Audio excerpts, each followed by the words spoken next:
Penguatan dolar dan harga saham membuat pamor logam mulia meredup. Tren harga komoditas safe haven ini terus merosot meski emas di pasar domestik bergerak stagnan.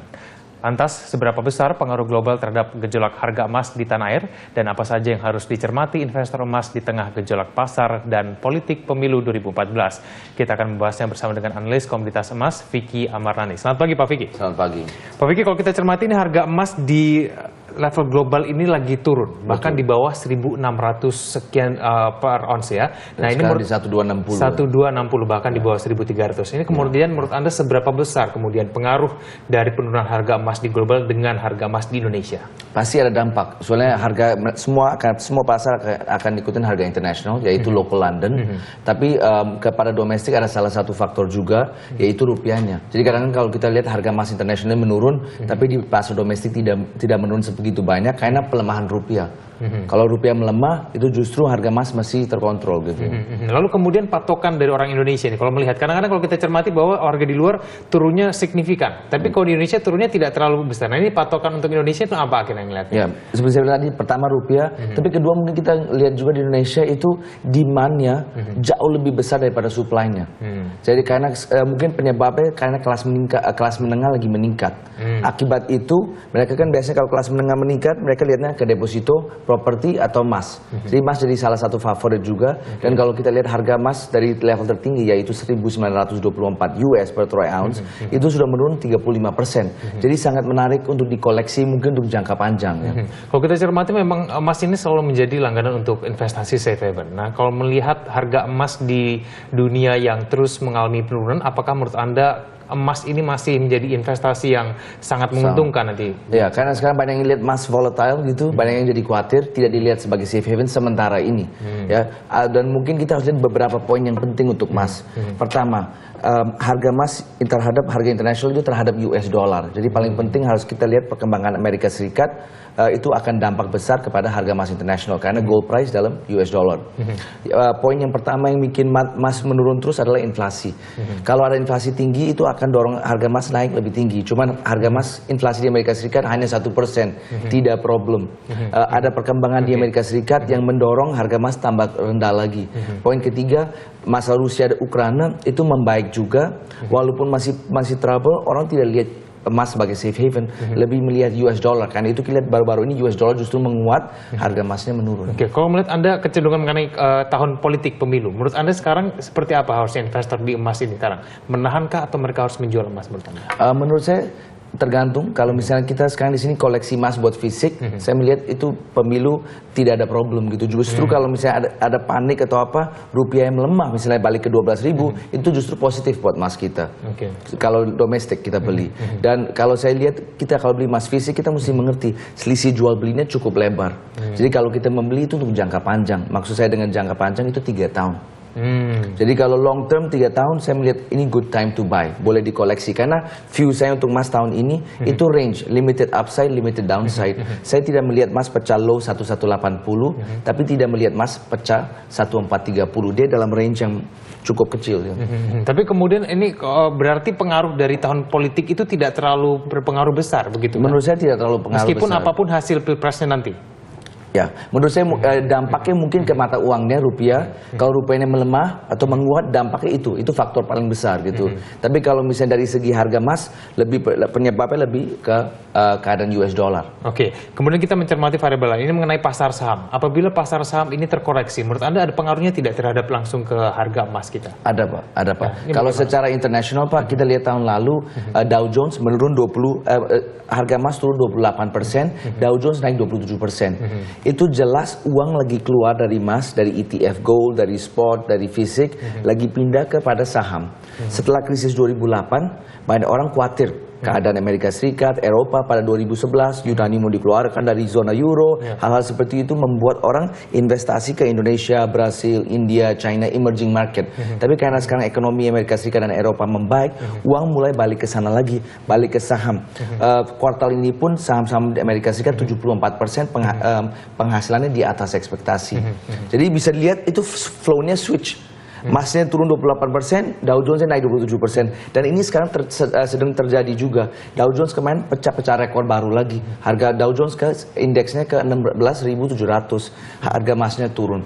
Jadi sambil kalau stoknya terus populer, harga emas bisa turun. Tapi kalau emas stok mengalami koreksi, itu dampak bisa positif kepada emas. Oke, baik Pak Vicky, kita akan lanjutkan lagi dulu. Kita disiapkan bukunya. Pemirsa, Marga Warner akan segera kembali. Thank you.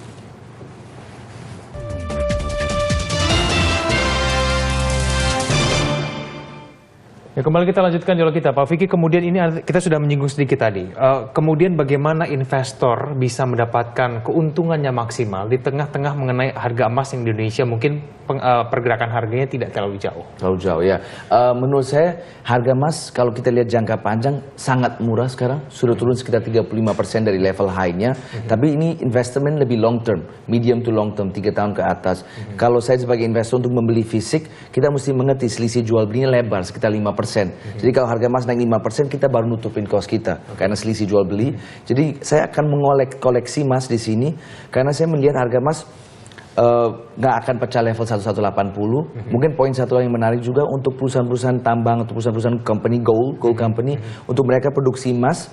Biaya mereka produksi emas itu $770 per troy ounce. Tapi dengan menjalankan perusahaan itu, administrasinya, biayanya, cost mereka $1.100. Kita di 1.260. Berita-berita buruk sudah terdiskon di harga emas sekarang. Yang buruk buat emas gitu. Jadi menurut saya ini menarik untuk mulai dari sisi domestik Indonesia, yes, pengaruh terhadap rupiah, tapi di level-level 495.000 di bawah 500.000 menurut saya sangat menarik untuk dikoleksi. Dan kedepannya waktu Amerika Serikat akan mengalami inflasi, harga emas akan naik. Bahkan saya bilang 5 tahun ke depan itu emas bisa pecah rekor baru lagi ke $2.000. Tapi ini bukan momennya. Kalau sebagai trader, sekarang momennya limited range, limited upside, limited downside. Kita bisa trading produk-produk derivatif, di mana kita bisa untung dari harga naik maupun harga turun. Harga emas ini naik di atas 1.300, 1.320 saya akan sell. Di bawah 1.250 saya akan buy. Tapi itu durasi waktu yang paling tepat itu berapa tahun, Pak Vicky? Kalau misalnya beli fisik 3 tahun atau lebih. Oke. Ya, soalnya kalau kita jual beli kita rugi di selisih spreadnya. Tapi kalau kita trading itu bisa berapa jam masuk dalam market, bisa 1 hari, 3 hari, seminggu, tidak pegang posisi lebih dari 10 hari kalau trading. Kalau menurut perkiraan Anda ini kemudian harga emas nanti untuk sampai akhir tahun, ini akan seberapa besar perubahan harganya? Akan semakin meningkatkah atau justru malah akan terus mengalami penurunan? Menurut saya di range sini, Pak. Maksud saya dengan range sini 1180 sampai 1430. Nggak akan pecah 1430, bahkan baru-baru ini dia meningkat sampai 1320 aja berat, Pak. Di 1300 balik turun lagi. Tapi dekat-dekat deretan 1230 ada support kuat. Di atas 1230 juga dia mulai naik. Jadi range aja, Pak, lagi narrow range gitu. Sambil itu Amerika Serikat mengurangi stimulus, ya. Tapi kita mesti mengerti untuk suku bunga yang naik masih butuh waktu yang lama.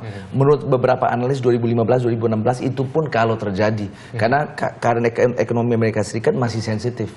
Kalau suku bunga yang naik itu akan bebannya terlalu besar. Jadi mungkin stimulusnya dikurangi betul sesuai schedule 10 miliar tiap bulan. Tapi kalau untuk naikin suku bunga masih harus lihat kondisi ekonominya. Hal-hal yang kemudian bisa kembali melemahkan harga emas itu apa saja sih, Pak Vicky, sebetulnya? Ya, penguatan dolar, ya, karena data positif, ya, inflasi tetap rendah. Baru-baru ini juga dari European Central Bank, mereka mengatakan mereka mau kasih stimulus lebih lagi. Karena stimulus lebih lagi, mereka banyak investor tetap masuk ke saham. Karena dikasih stimulus itu positif buat saham.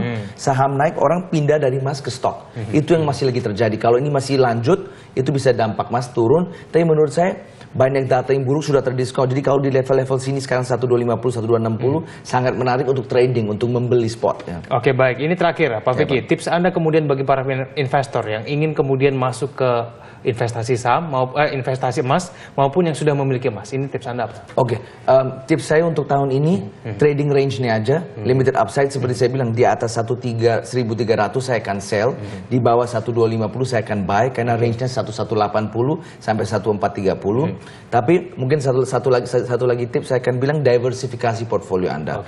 Jangan masukin semua telur dalam satu keranjang. Jadi kita kalaupun ke emas saya nggak akan masukin exposure lebih dari 20%. Ya, karena memang rentang harga emas itu tidak akan berubah dari situ ya menurut Anda? Ya, saya lihat range situ. Tapi kalau misalnya untuk koleksi fisik untuk jangka lebih panjang menarik dibeli di sini, Pak. Terus poin kedua, karena kekhawatiran dunia ya, banyak tidak kepastian di sini gitu.